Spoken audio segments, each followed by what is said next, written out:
Hello NDC Peoples, apa kabarnya hari ini? Hari ini kita mau bahas sebuah kisah yang mungkin sudah sering kita dengar ya, tapi kita akan coba lihat dari sudut yang sedikit berbeda. Kita akan menyelami kisah air mara dari kitab Keluaran pasal 15. Pertanyaannya mungkin bukan lagi sekedar apa yang terjadi, tapi lebih ke kenapa ya ini terjadi?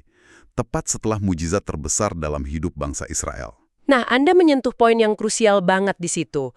Ini bukan sekedar cerita selingan, kan? Ini adalah ujian pertama mereka. Tepat setelah mereka merasakan kebebasan. Coba deh bayangkan kontrasnya. Dari euforia kemenangan di Laut Tebarau, langsung masuk ke padang gurun yang penuh keputusasaan. Pengalaman di Mara ini sebetulnya jadi semacam pola ya. Cerminan dari pergumulan iman yang akan terus mereka, dan jujur saja, kita juga, hadapi. Oke. Mari kita coba bangun latarnya sedikit. Coba bayangin deh, Anda seorang Israel. 3 hari lalu baru lihat laut terbelah. Musuh terbesar ditelan air. Perasaannya pasti tak terkalahkan kan? Lalu jalan 3 hari di bawah terik matahari, nggak ada air, botol minum kosong, tenggorokan kering. Anak-anak mungkin sudah mulai nangis. Tiba-tiba dari jauh lihat oase. Harapan langsung memuncah dong. Tapi pas diminum airnya, wah, rasanya pahit, luar biasa pahit. Dan di titik terendah itulah ya sumber kita mencatat untuk pertama kalinya mereka bersungut-sungut. Ini penting untuk kita pahami. Kata bersungut-sungut di sini itu bukan cuma mengeluh biasa. Ini sebuah tuduhan. Mereka secara tidak langsung menuduh Musa dan Tuhan telah membawa mereka ke sana untuk mati. Jadi ini semacam pemberontakan kecil yang lahir dari ketidakpercayaan. Tunggu dulu. Nah, ini yang bikin saya penasaran.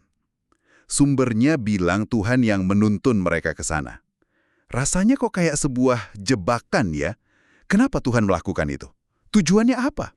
Pertanyaan yang bagus sekali. Ini bukan jebakan, tapi lebih seperti sebuah tes diagnostik. Tuhan itu bukan sedang menguji untuk melihat mereka gagal atau tidak.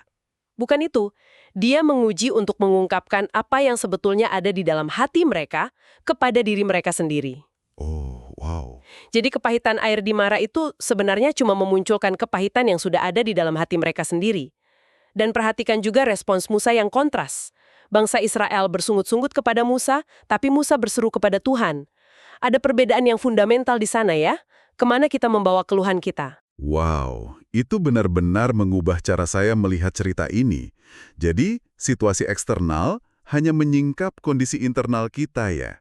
Dan di tengah situasi pahit itulah, Tuhan memberikan janji yang menjadi inti dari review kita hari ini. Saya bacakan ya ayat hafalannya dari Keluaran 15:26.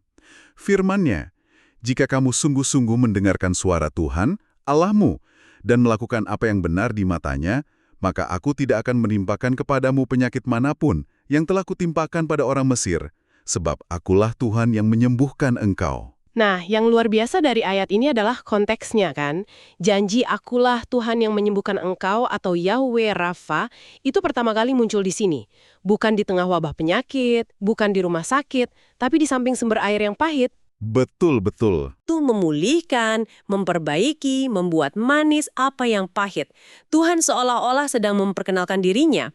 Aku adalah pribadi yang bisa memulihkan kepahitan dalam hidupmu, baik itu air, situasi, maupun hatimu.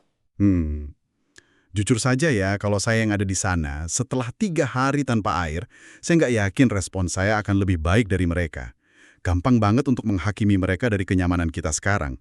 Kita semua kan punya air mara kita masing-masing, proyek yang gagal, hubungan yang retak, mungkin diagnosa dokter yang menakutkan, momen-momen yang terasa pahit banget. Tepat.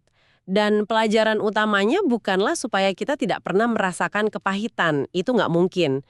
Pelajarannya ada pada respons kita, gitu.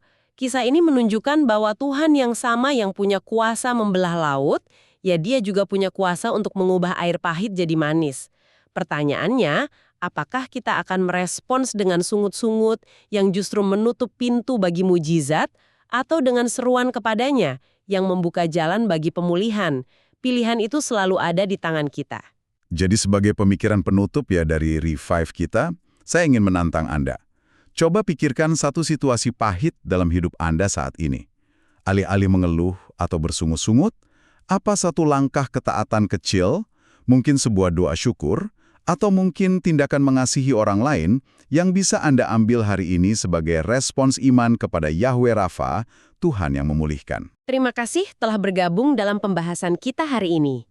Untuk bergabung dalam Core NDC, Anda dapat mengunduh aplikasi NDC di Google Store. Tuhan Yesus memberkati.